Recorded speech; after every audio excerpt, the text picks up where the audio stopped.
That's always a good thing. That was loud. I'm getting loud. I can hear myself. Hope you're all doing well this morning. So before we start, we'll go to God in prayer. Do you have anything particular we need to be mindful of as a group with regards to prayer requests?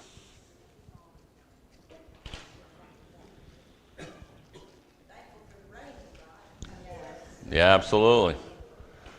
Very much thankful for the rain. I remember to say things on the mic so the people at home can know what we said. All right. Well, dear Heavenly Father, we're grateful for so many things, and certainly talking to you and having that opportunity is one of them. We're thankful for the ability to be here, to be healthy enough to make the trip in. And we're mindful of those that that's not true of. And we ask you to be with them, encourage them, bring back their health if that's your will, that they can join us as well and we can edify one another. We're also thankful for all the things you bless us with in our life. And as was mentioned, we're thankful for the rain that you've so recently provided. And we know that there's more coming, and we can certainly use that, help cool things down, and keep things green. We ask that you be mindful of us in all the ways that you normally are, that you see to our needs, and we know you do that, and we're thankful for that. We ask you to be with us this morning as we study your word, that again we will find what you're trying to share with us from the stories that we will read in the Old Testament, and what we see as we study otherwise in the rest of the Bible of what we can learn from what others did, for what you've said, and the examples that were set. We ask always your guidance in appropriately applying it and living our lives to your will. We pray this in your Son's name. Amen. All right. I think we'll have some slides in a minute. We've been talking about the statement that's repeated throughout the Bible, "Here I am." And to this point, to review, we've looked at a couple of more than a couple, few people from that. We started out when we first looked at people, and we looked at Abraham and Isaac. And we looked at the "Here I am." And it was said by both Abraham and Isaac. We looked at the background to that and the fact that, Abraham had been given a promise that he was going to have, an endless number basically of descendants, be a great nation, and a nation from that. And Abraham had questioned that in some ways, not from whether that was true, but whether or how God was going to accomplish that. Both him and Sarah tried to determine how that happened for God. And I don't know if that figured into it, but we know what we read about when we got to "Here I am" was the potential sacrifice of Isaac. And it says that God tested Abraham. We talked about that. It's not temptation. He wasn't looking for him to sin out of that. He wanted to test his faith. And when you look at that and the fact that he had been very committed to God's promise and believing in it, but he just had questions about how God's going to do it, God gave him a real significant test, didn't he? He gave him a test of saying, "Sacrifice your only son." The one that I said that's where the blessing's going to come from. Here's the promise. But you're going to sacrifice him. And this time, Abraham didn't flinch. Abraham didn't say, "Oh, well, he's going to do something else differently from this." He didn't bring along another sacrifice, did he? He assumed that if anything, God would raise his son from the dead and still fulfill that promise. He showed his growth in his faith from that. And when he said, "Here I am," when God called him to sacrifice Isaac, he meant it. And his faith was complete, and God saw that and blessed him to carry things forth. And Isaac showed some of that from being the child and giving in to what his father wanted to do. The second instance that we looked at with regards to that was with regards to the two brothers, Jacob and Isaac. And of course, Jacob and Esau. And of course, we have the ongoing struggle between the two of them that started in the womb. We have the fact that Esau despised his birthright and sold it to his brother for a bowl of stew. And then we have Jacob's being conspired with his mother really being behind it all to steal the blessing as well from that. And then the Bible says that God loved Jacob and he hated Esau. And we say, well, that's not exactly what that means in that way. What it means is that God used both of them, their propensity, their characteristics to bring about what he wanted to bring about. He blessed both of them as being the fathers of many nations from that. But he knew that they had different characteristics. Esau was very quick to do things and very quick to devalue things. And Jacob was more of a thinker and those kind of things. So he knew who he wanted to move forward with that. And so when we see it there, we see a real carrying out of God, knowing the right things to put it forward to people and how to use people from that and where they fit in. Then last time, not last time, but time before last, when we talked about Jacob and Joseph. And basically with both of them, what we see of the here I ams is God has a plan for us. He had a plan for them, didn't he? When Jacob called Joseph to go and see about his brothers, Joseph was right there to volunteer for that. He probably still, we talked about the fact of the background of that, where he had gone and told on his brothers before when he checked on them. He probably went with a little trepidation with how his brothers had been dealing with him, but nonetheless, he was very willing to go. And of course, we know how all that turned out, and he was able to explain to his brothers when they came to get food from Egypt that God had made this plan for him to be there to save them. And that's what the dreams had been about. And then it came time to ask Jacob to come to Egypt. He was reluctant. He was sitting in what God had promised to be the promised land. He didn't really want to leave it. This is what God's given us. But God had told Abraham that his people had to go into bondage. For 400 years, they would go somewhere else and to be in that. So God called to him, to Jacob. He said, here I am, and he explained to him, you've got to go on. It's the right thing to do to go to Egypt. And Jacob didn't question it anymore. Jacob went on into Egypt. Stan, can we get my slides up? Because I can see what I'm doing, but they don't see any of it. So maybe better that way, I don't know. Last week we talked about Moses, and we talked about several things with Moses. Thanks, Dan.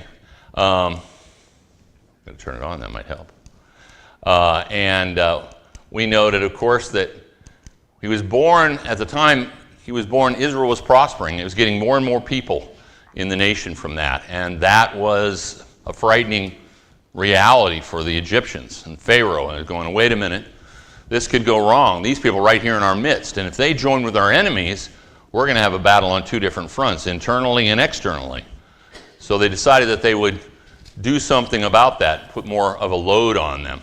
And part of that was they determined that they wanted to cut down on how many of them there were, because they were growing so many. They were more prosperous, more numerous rather than the Egyptians were at that point. And so we went through a process of telling the midwives, you kill all the males. And then he told everybody to make sure they killed all the males when the midwives didn't do that. And yet, when Moses is born, his parents save him because he's a beautiful baby. That's what the Bible tells us from that. And that's part of what saves him when Pharaoh's daughter's there, along with crying from that. Then he gets saved to live out the destiny, basically, God has determined for him from that. So he grows up in Pharaoh's household, but he doesn't accept that as I've just gotten it in there. I'm here on Easy Street. I can ignore my background. Too bad for all those other people. I not only lived, but I'm also now an Egyptian and in the ruling party. But no, he rejected his adopted family from that and went back to saying he was an Israelite. And so we find him always acting for the afflicted. We see that when an Egyptian is beating on an Israelite, he doesn't handle that well. He kills the Egyptian, thinking he gets away with it. The next instance that we see is when he runs to Midian, and he's there to rescue the 7 daughters, I believe it was, of the prince or the priest of Midian, and from being abused by other shepherds or whatever. And so he saves them from that. And then, of course, he's there ultimately for God to save his afflicted, the Israelites. But he didn't want to volunteer. So when he said, here I am, he didn't necessarily fully mean it, the same as we've seen some of the others. He recognized that God's calling to him, and I've got to admit, hey, God, it's me, I hear you, I'm right here. But when it came time to doing what God wanted, which was to lead his people out of bondage, he wasn't a very cooperative person, was he? his here I am came with a lot of doubts. Now, he's one of the stalwarts of the Bible, one of those people that is mentioned more than once in the Hall of Fame book or a chapter in Hebrews of faith. But his here I am was somewhat reluctant from that. It wasn't full commitment. God had given him a simple task. Okay, you want me to save the people? You want me to go back where they at one point were wanting to kill me, and as far as I know right now they still are? You want me to go do that? You want me to take your complaining people out? I don't think I'm the guy for that. But he ultimately did live up to here I am. So this week we're going to talk about Caleb. I suspect when I mentioned those words and talked about them being repeated weeks ago, and you thought about when you'd heard those words in the Bible, I doubt maybe any of you thought of Caleb. And we'll see why I would doubt that that's one you came up with because of the way that it comes into the story. But let's look at Caleb then. Let's start with the background of things. We'll start in the book of Numbers, 13, verse 2 through 3, and then look at verse 6. Hopefully I got the chapters right. I didn't get to double check them again this week, Kent, so nail me if I'm wrong on some of these. I get lazy. Last week I was just tired, but this week I have no good excuse except I forgot to double check. So 2 through 3 says, "Send men to spy out the land of Canaan." This is the words of God to Moses, "which I am giving to the children of Israel. From each tribe of their fathers you shall send a man, every one a leader among them." So Moses sent them from the wilderness of Paran according to the command of the Lord, all of them men who were heads of the children of Israel. Now I want to emphasize that it's a leader. It is a head of the children of Israel that's being sent. Why? Because when we read about it in verse 6, from the tribe of Judah, Caleb, the son of Jephunneh, was a selection. He was a head of the children of Israel. So while we don't know anything about Caleb prior to that, we know at the point that the spies were being chosen, the 12 that were going to be sent into the promised land to check it out, he was not only selected, but he was selected because he was one of the leaders. He was one of the heads of the children of Israel, specifically of the tribe of Judah. So he was not a man of unknown. He was not a man who had an impact on the nation. He was a man who already showed leadership characteristics. Moving forward then, we have the fact of those 12 men coming back. And you know how that goes. What do the first 10 say? Oh, we can't take the land. It's a wonderful land, don't get me wrong. It's a great land. It's full of milk and honey, just like God said. But the people are all giants, and we're just grasshoppers in their eyes. And the people start murmuring, right? They were really good at that. Murmuring and complaining. I don't exactly know what murmuring sounds like. I don't know. But they were murmuring anyway from that. And who is it that steps forward to present the other side of the case, God's side of the case? It's our friend Caleb. So Moses writes, "Then Caleb quieted the people." That's a leader. Leaders, all those people are upset about the report. They're all in a fervor about it, and he's able to quiet the people. That's a man who can lead. He quieted the people before Moses and said, "Let us go up at once and take possession, for we are well able to overcome it." Totally different report. We can do this. We are more than capable of doing this. We don't need to be running afraid from it. Simple statement. Unfortunately, he follows up with the men who had gone up with him and said, "We are not able to go up against the people, for they are stronger than we." And they gave the children of Israel a bad report of the land which they had spied out, saying, "The land through which we have gone as spies is a land that devours its inhabitants. And all the people whom we saw in it are men of great stature. And there we saw the giants." The descendants of Anak came from the giants. "And we were like grasshoppers in our own sight, and so we were in their sight." Now, they had seen these giants. They sometimes think that they were descendants of the ones that we had prior to the flood. Kind of hard to do that, considering the limited people that made it through the flood. But the Israelites kind of associated the giants before and after the flood from that perspective. But the giants are there, and they all understood that there were men of great stature. Now, for them to seem like great stature, how do you get people to look really tall? Well, you put people that aren't as tall by them. If everybody's really tall, you wouldn't really notice that they're all tall. But when you put tall people in with short people, for instance, if you go to Japan, you suddenly feel tall. I can tell you that. You get a lot of short people. You get in the subway cars and the little things you hold your hands on, they're hitting you in the head. You're like, wow, how do you... So, you feel like a giant in those cases, but you stand out from that. So even by them saying they're giants in some ways is an indication that they really weren't all giants, or they wouldn't have stood out. But there were the descendants of Anak, and we'll see them visited again later. But that's the way they are. Few big people, and they're all big. And the land, great and wonderful, but somehow it's devouring its own inhabitants. So we don't want to be inhabiting that place. That's the way they said it. So a very bad report of the land that they spied out. Even though they came back with this huge cluster of grapes that they carried back, showing just how wonderful the crops were there and how wonderful the land was in producing things, they are saying, now, can't do this. We're like grasshoppers in their own sight. So how does Israel react to it? Well, very dramatically.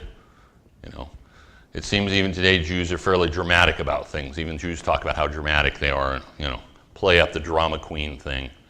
And so we read in Numbers 4, 1 through 4, so all the congregation, everybody, lifted up their voices and cried, and the people wept that night. They haven't done anything and they're crying. It's really sad.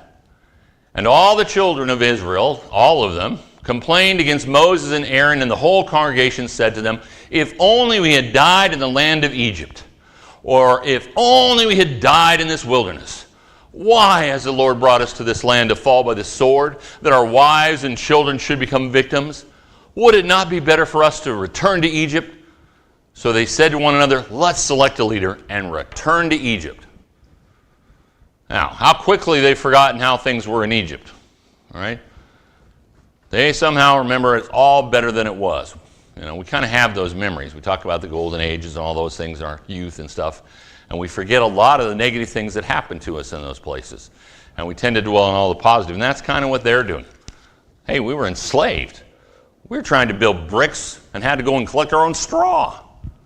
Oh, don't remember that part. I remember there was food. I remember that nobody killed me. That I remember.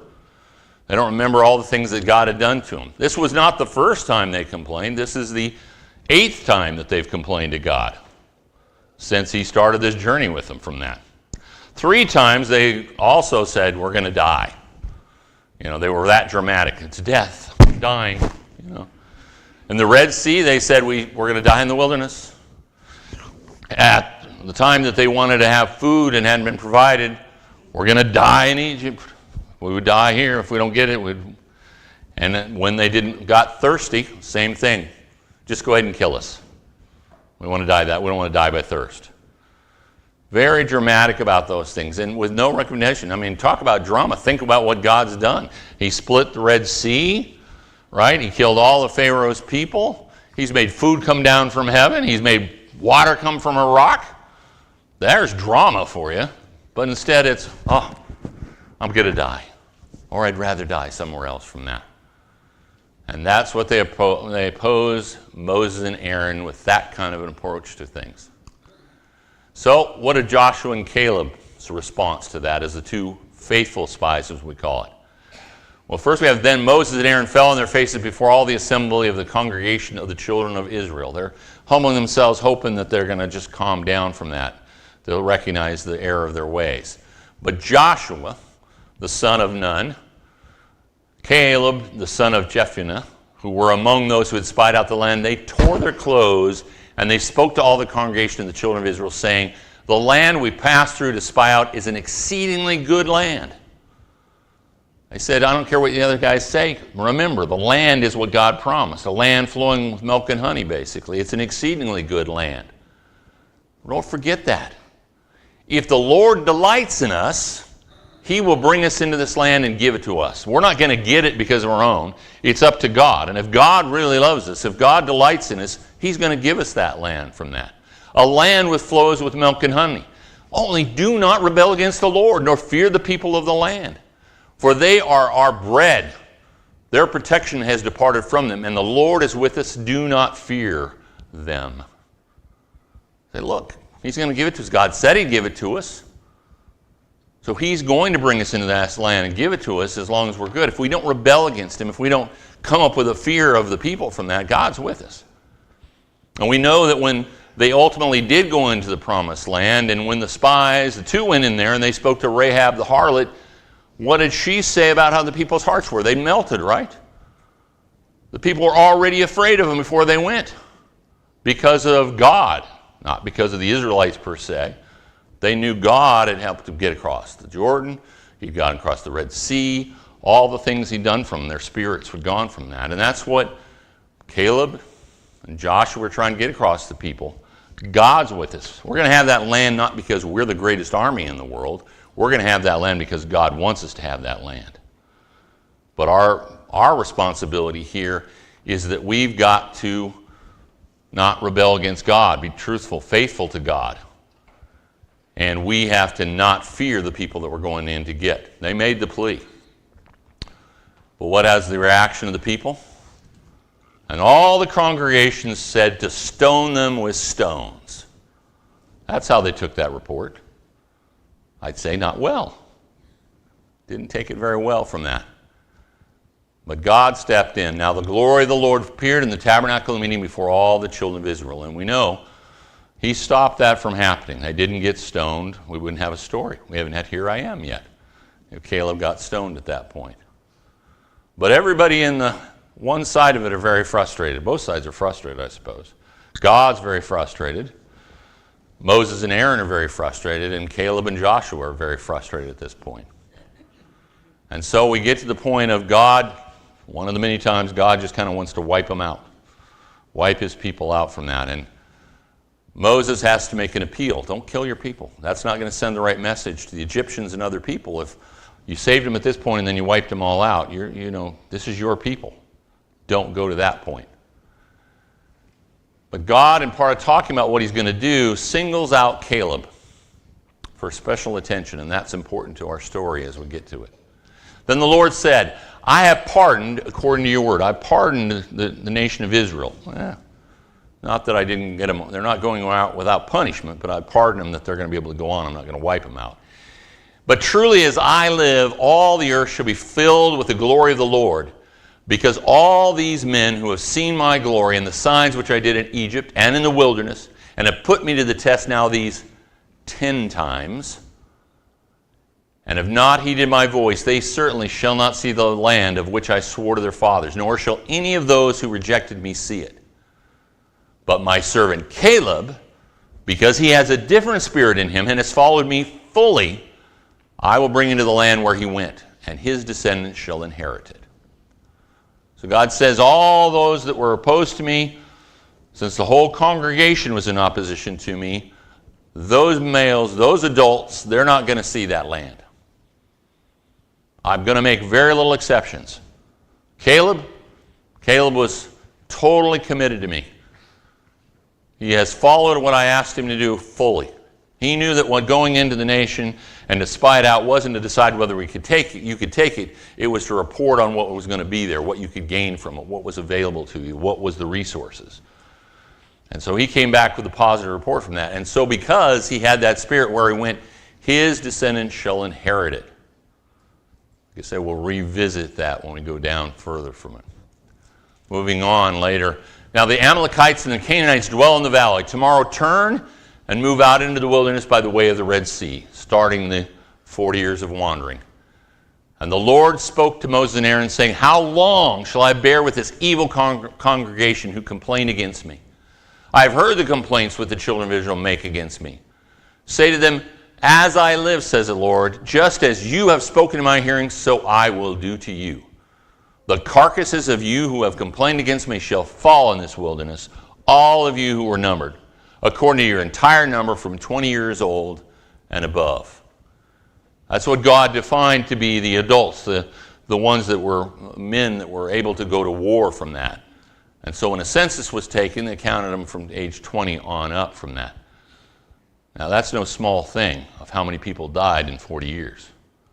We need to only go back to Numbers chapter 1, verses 45, 47 to look at that earlier census.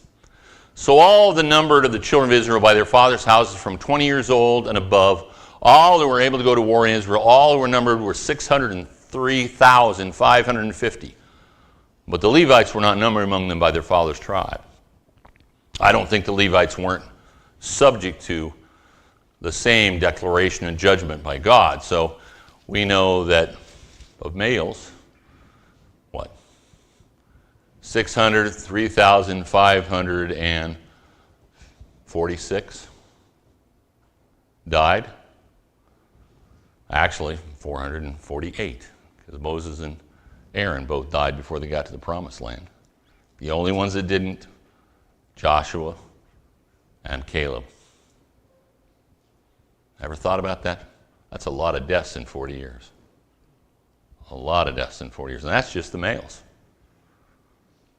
I figure the females probably count that much or more.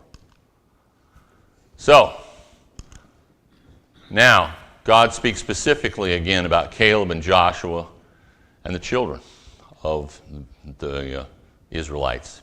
He says, except for Caleb, the son of Jephunneh, and Joshua, the son of Nun, you shall by no means enter the land, which I swore I would make you dwell in. But your little ones, whom you said would be victims, I will bring in, and they shall know the land which you have despised.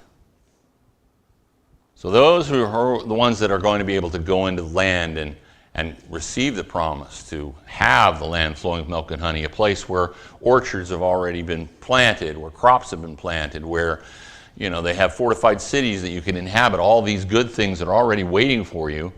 Who's going to get to have those things? Caleb, Joshua, and your children. And you complained and said, not only will we die here, but our wives and our children will be victims. They're not going to be victims. They're going to be the inheritors. They're going to be the blessed. They're going to be the ones that get it. So 2 older men, and all the children are the ones that get to go there. And the complainers, what's happening with them? But as for you, your carcasses shall fall in this wilderness, and your sons shall be shepherds in the wilderness 40 years and bear the brunt of your infidelity. Isn't that true very many times? The parents do something wrong, and a lot of the punishment, a lot of the difficulty goes on the children.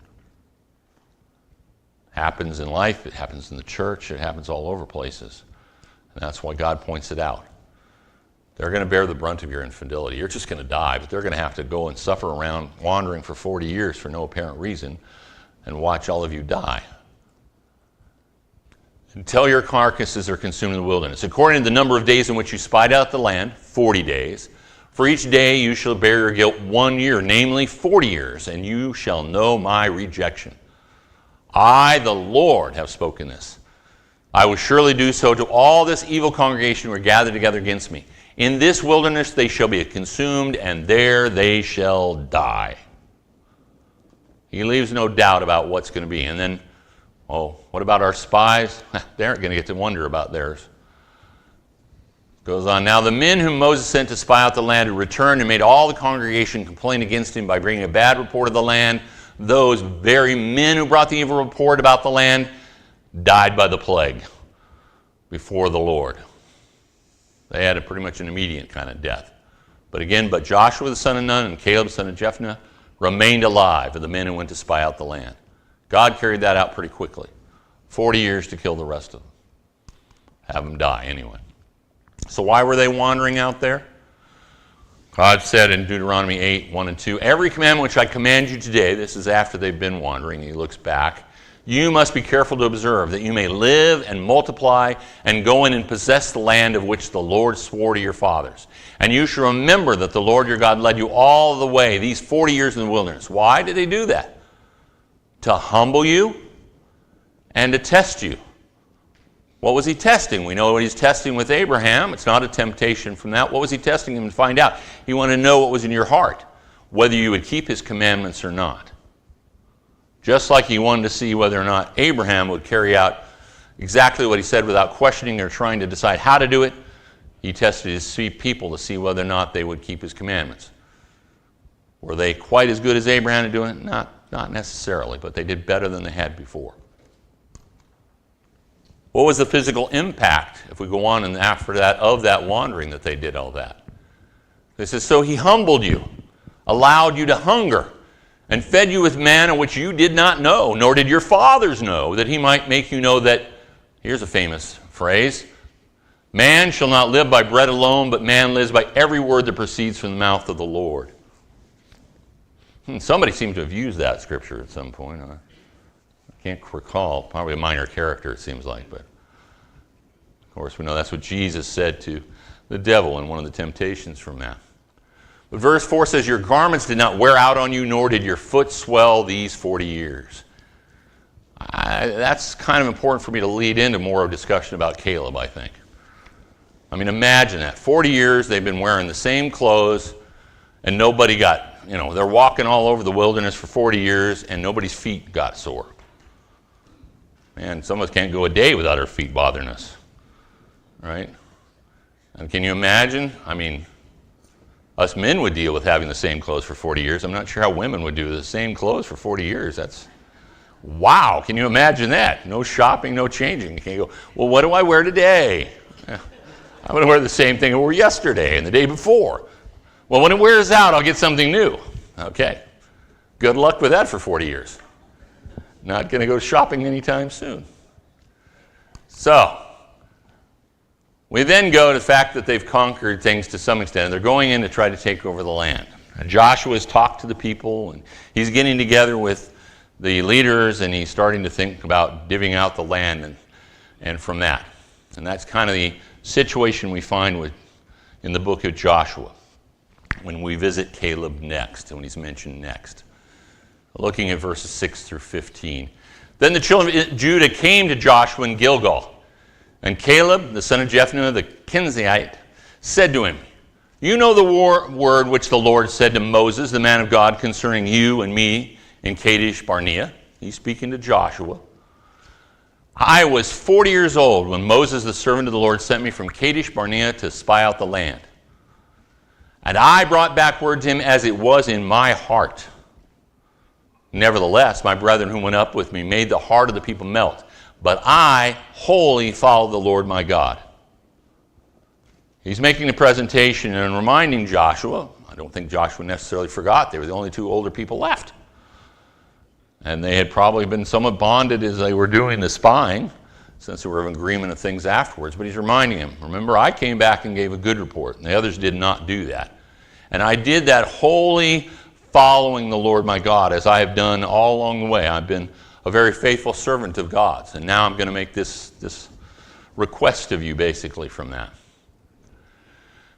So Moses swore on that day, saying, surely the land where your foot is trodden shall be your inheritance, and your children's forever, because you have wholly followed the Lord my God. So remember back there when Moses was reading stuff from God and talked about the fact that Caleb is going to be able to inherit the land, his and his children? That's what he's reminding Joshua about. And now, behold, the Lord has kept me alive, as he said, these 45 years. So now he's, as he says later, 85 years old. He's lived 45 years. There was 5 years when they went to get to the promised land to begin with, and, well, that and some months afterwards. But 40 years that they were wandering, but they've got 5 other years in there. Anyway, he says, and now, behold, the Lord has kept me alive, as he said, these 45 years, ever since the Lord spoke this word to Moses while Israel wandered in the wilderness. These words I just talked about my inheritance. And now, here I am. There's our words. Here I am, this day, 85 years old. Sure, he got that math already figured out before he said it. And yet, I am as strong this day as on the day that Moses sent me in to be a spy 45 years ago. Just as my strength was then, so now is my strength for war, both for going out and for coming in. So, I hearken back to what did we say about their clothing and about their feet not being swollen. He's now 85 years old. He says, look, I'm every bit the man that I was 45 years ago when I was a spy, one of the people that went through and wandered through, carried back that big cluster of grapes, all that stuff. That's where I am.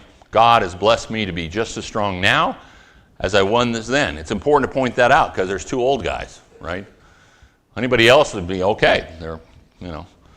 They're somewhere 40 years old or 60 or something in that range. Okay, so they're okay. But he's pointing it out that he is still capable of all that, and he's pointing out, here I am. I have made it through to this point. God's blessed me with that. He's given me all the strength from that, and I told you about my promise just a minute ago. So let me go on with that request.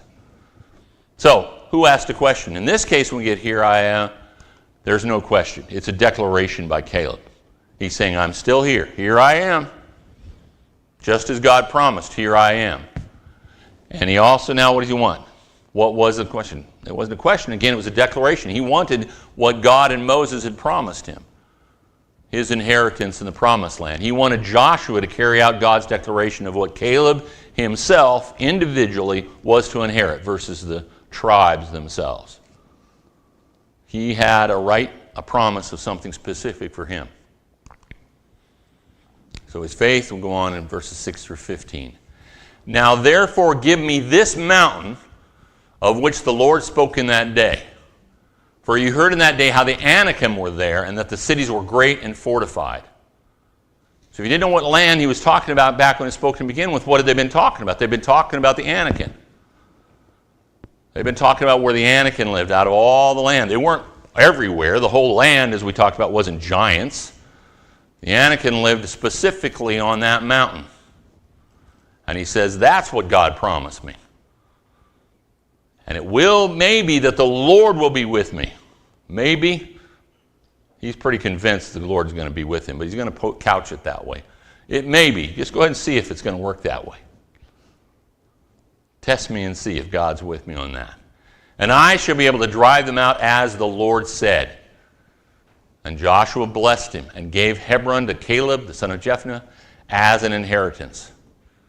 Hebron therefore became the inheritance of Caleb, the son of Jephunneh, the Kenizzite, to this day. Because why? He wholly followed the Lord God of Israel. The name of Hebron formerly was Kirjath Arba. Arba was the greatest man among the Anakim. And then the land had rest from war. This time he said, here I am, to stake his claim. To show that God's promise that he was going to live and be able to inherit it with his kids, it's true. Now, Joshua, it's up to you to officially carry out what God promised. Give me that land that I tread my foot on. When we went on that mountain, when we saw the Anakim, when they talked about us being like grasshoppers, God said, I get that land. I want you to carry that out, and I can take it. At 85, I'm every bit the man I was when I was 40. I'm not 85, but I'm not the man I was at 40. I don't know about some of the rest of you. But Caleb was. And because he had wholly followed the Lord, not just said he did, but Joshua knew he did, that's why he got the land that God had promised, that it got carried out from that. Different kind of story about here I am from that. So, what happened with it from that? Well, Caleb, guess what? He took his land. Joshua 15, verses 13 through 15. Now to Caleb, the son of Jephunneh, he gave a share among the children of Judah. That was his tribe. Now, isn't it interesting? They got their parcels of land by lots. Judah happened to get a lot that happened to have in it the mountain that had been promised to Caleb. Don't think God was involved, do you? He gave him the right lot to be able to be a part still of his own tribe. According to the commandment of the Lord to Joshua, namely Kirjath Arba, which is Hebron. Arba was the father of Anak. And Caleb drove out the three sons of Anak from there. Sheshai, Ahem, Talmai, the children of Anak. And then he went up from there to the inhabitants of Debir. Formerly the name of Debir was Kirjath Sepher. Now, we don't have him killing them. We see them killed later by others, but he drove them out. He forced them off their mountain.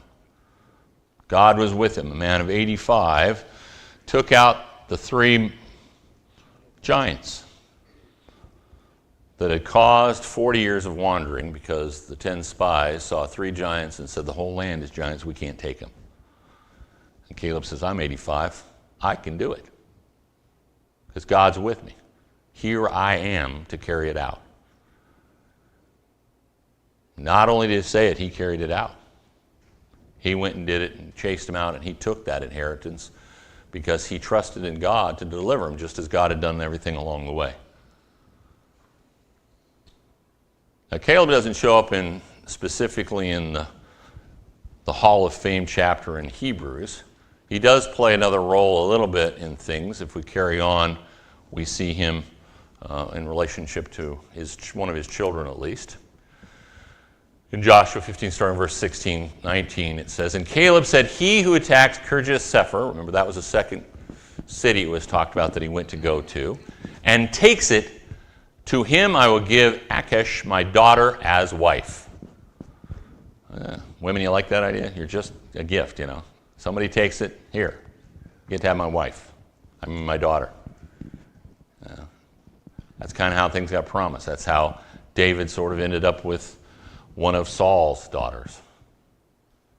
That makes you feel, but anyway. So who does it? So Othniel, the son of Kenaz, the brother of Caleb, took it. And he gave him Achish, his daughter, as wife. So we have first cousins marrying here. Not much of a surprise in the Bible or in Arkansas. But anyway, I say that because my wife's family comes from Arkansas. So there you go. And so you get it. So he gave him the wife, right? And so how does it go from there? Well, is she anything like her father? Let's see. Now it was so when she came to him that she persuaded him, that is Othniel, to ask her father for a field. So she dismounted from her donkey, and Caleb said to her, "What do you wish?" So she's already persuaded her husband to ask her dad, Caleb, for a field. Now she goes directly to Caleb herself, and she answered her dad, saying, "What do you wish?" And she answered, "Give me a blessing. Since you have given me land in the south, give me also springs of water." So he gave her the upper springs and the lower springs. She is a very, very pushy woman. All right?